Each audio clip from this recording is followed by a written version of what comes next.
Hello friends, అందరికీ నమస్తే. ఇవాళ నేను గట్టి పూరి ఎలా ప్రిపేర్ చేసుకోవాలో చూపించబోతున్నాను.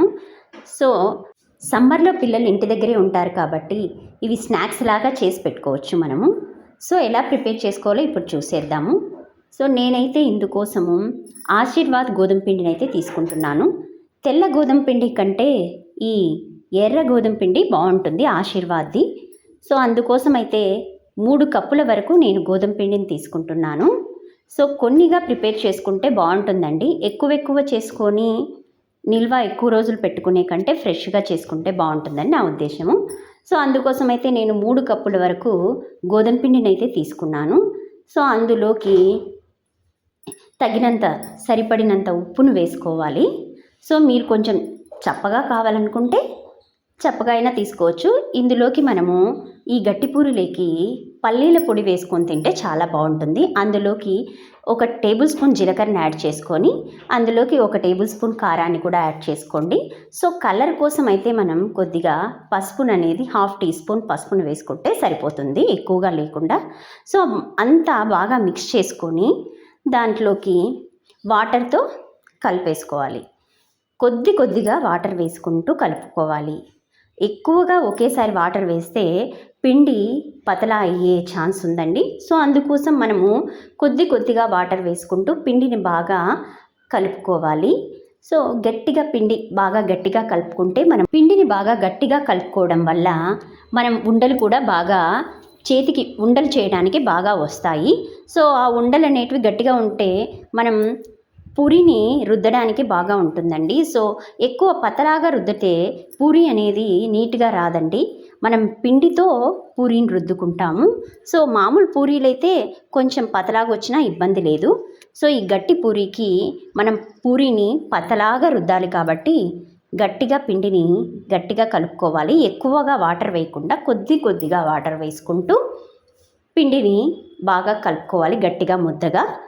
గట్టిగా పతలాగా పూరీలను పతలాగా రుద్దడం వల్ల పూరీలు కరకరలాడుతూ బాగా ఉంటాయి.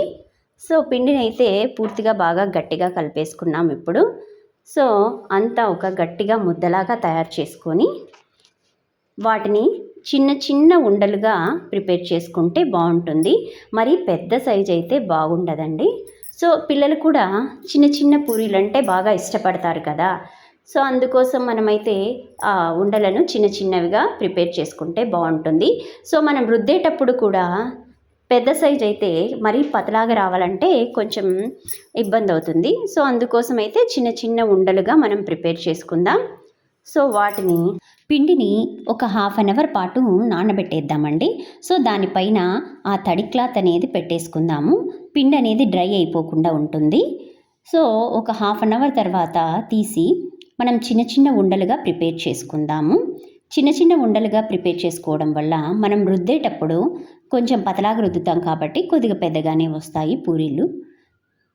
ఆ చిన్న ఉండలు అనేటివి ప్రిపేర్ చేసుకొని సో నేనైతే ఒక చిన్న బండ పెట్టుకున్నానండి చపాతీ రుద్దుకోవడానికి.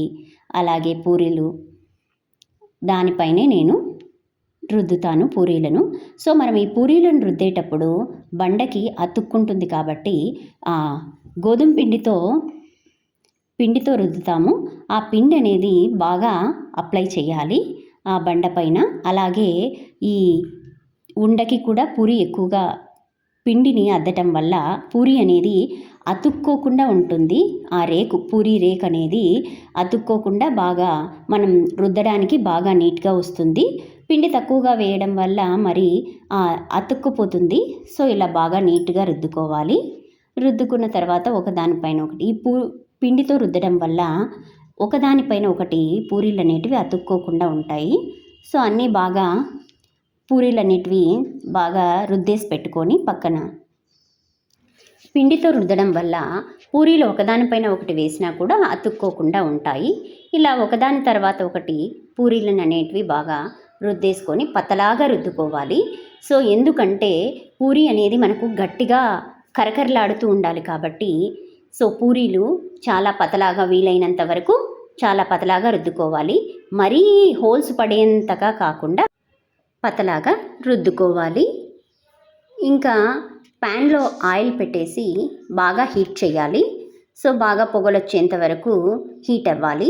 హీట్ అయిన తర్వాత మాత్రమే పూరీలను వేస్తే బాగుంటుంది, లేదంటే ఆయిల్ అంతా పీల్చేస్తుంది. సో ఆయిల్ వేసుకున్నామా, ఇంకా ఆయిల్లో బాగా హీట్ అయిన తర్వాత అందులోకి ఈ పూరీలను వేసేస్తాము.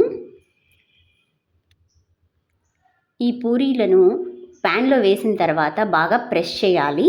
అందులోకి ప్రెస్ చేసి తర్వాత ఇంకొక వైపుకు తిప్పుకోవాలి. అంతే, ఇంకా 2 సైడ్స్ బాగా బ్రౌన్ కలర్ వచ్చే వరకు కాల్చుకోవాలి. ఒక 2 టైమ్స్ తిప్పుకుంటే సరిపోతుందండి. మరీ ఎక్కువసార్లు అటు ఇటు తిప్పడం వల్ల ఆయిల్ కూడా మీద పడుతుంది. సో ఆయిల్ కూడా ఎక్కువగా పీల్చేస్తుంది.